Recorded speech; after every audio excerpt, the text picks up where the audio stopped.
Hey, y'all, I subscribe to Intercessors for America, and they send a lot of reports to my email, and they'll get other reports. So this is from the Federalist, and I'm not going to read the whole thing, but I'm going to touch on it.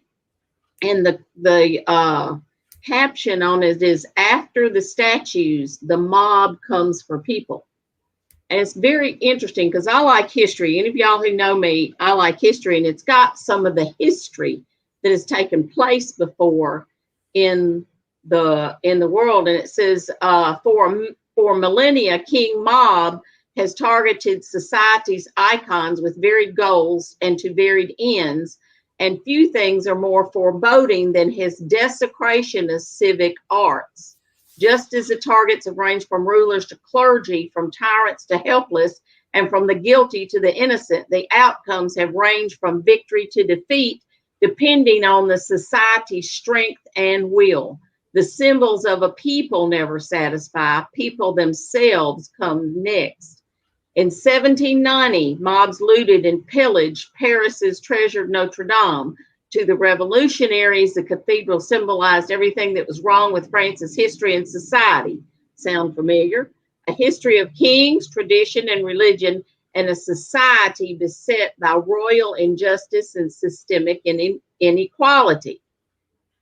The revolutionary government mistook the 28 statues of the kings of ancient Judah for French kings, dragging them into the public square for decapitation.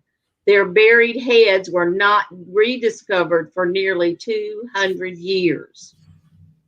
Now, the United States mob vandalism began in 2017 with the statue of an unnamed Confederate soldier, and it has escalated from there. Critics, including President Donald Trump, worried that iconoclasm would continue to Thomas Jefferson and George Washington, and they were mocked by the left-wing reporters, columnists.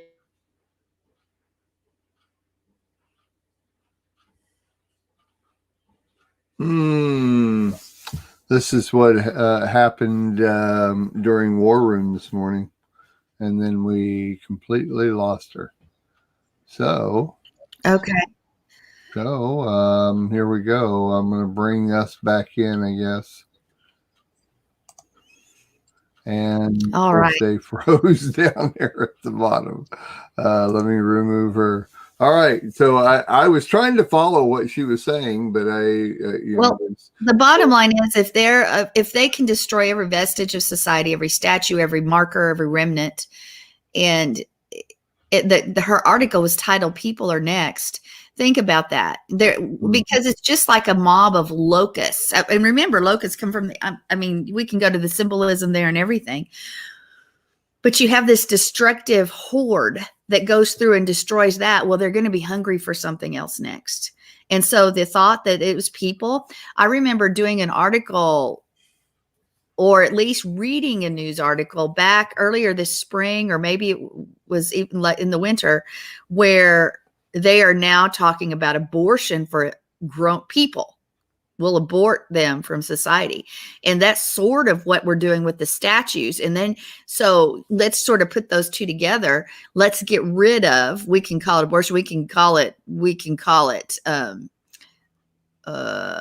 taking people. What is it called when you take people out? They take people out by drones. And anyway, just removing people that they feel are in their way, or that don't adhere to what they believe from society. Because there's always a next step. People want more. Mm-hmm. When you've got that spirit driving you, that spirit of hatred, that spirit of destruction, this spirit, these spiritual realms, and there's principalities and powers driving these people too, folks.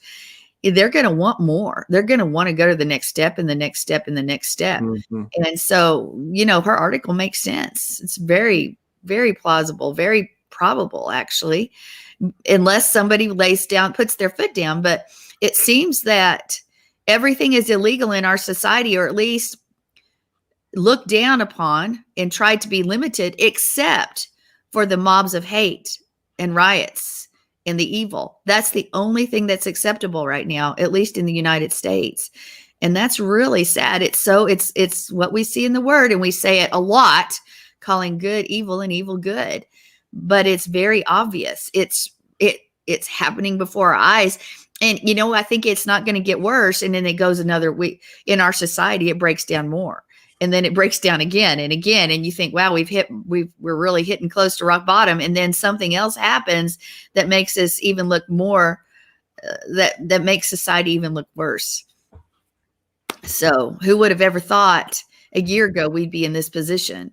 And 5 years ago, can you imagine? Hello, Sherry. We're talking about your article without knowing your article. So in fact, my point was, if they're saying, is it says, does anybody here know what happened to the people who did not get on board with the French Revolution?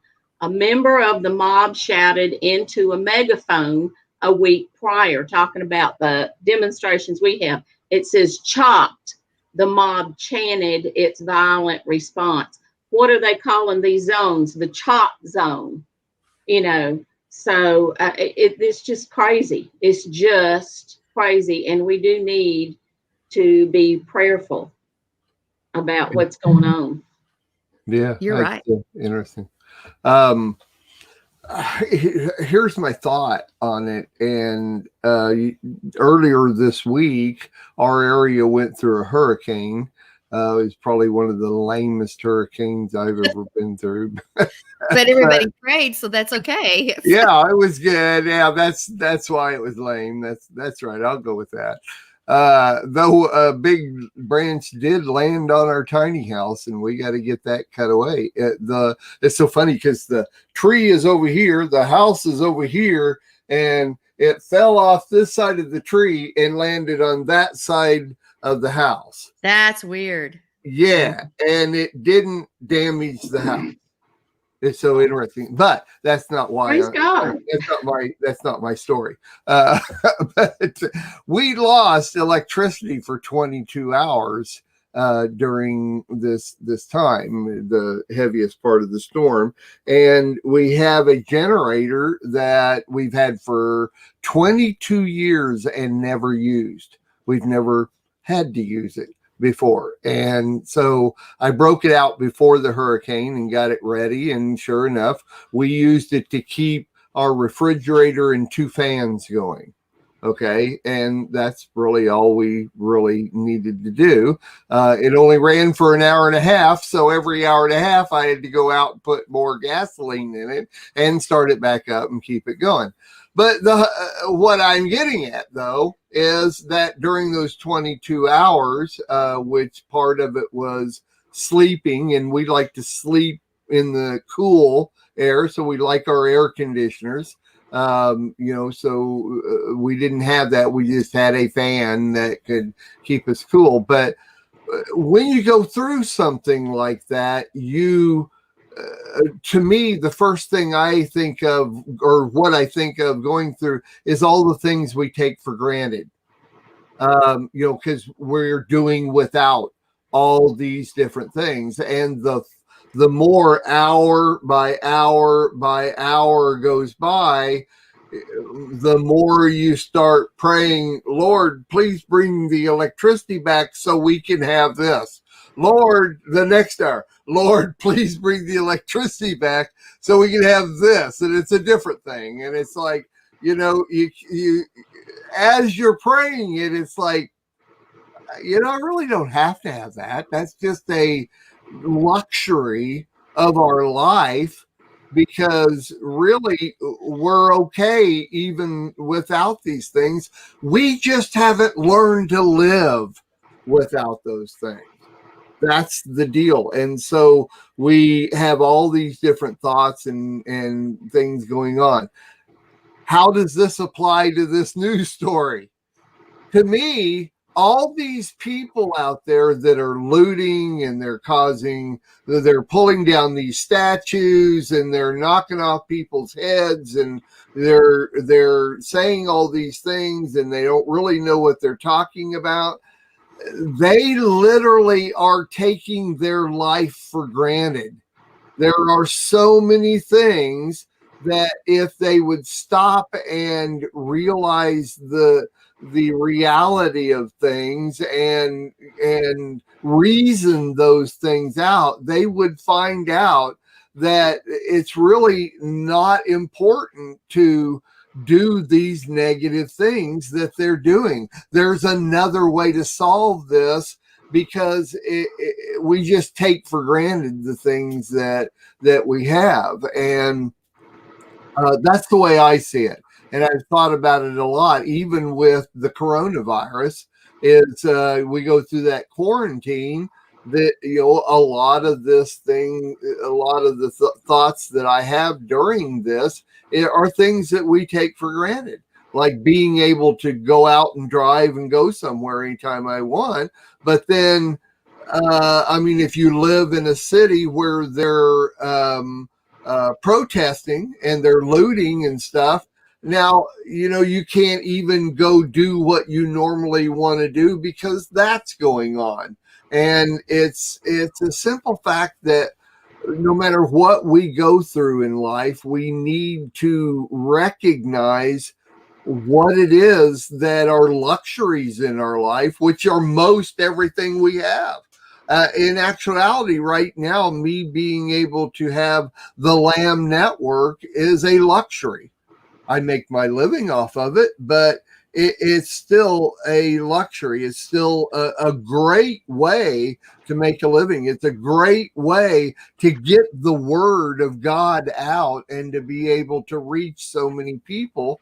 But I take it for granted if things go down, like, for instance, Sherry going down with her during War Room this morning. We just take it for granted that she's going to be there. And so we have to have alternatives. We have to think an alternative way. I think with all the different things people are doing around the world, they need to stop and think there's an alternative way to accomplish the same thing that we're trying to do here. I'm not against protesting. I'm not against doing specific things, but sometimes these protests are, they get out of hand because a group of people don't stop and think, well, is there an alternative way to make our point? And so that's my response to this news article. And you know, Mark, what you're saying is we have so much as a luxury.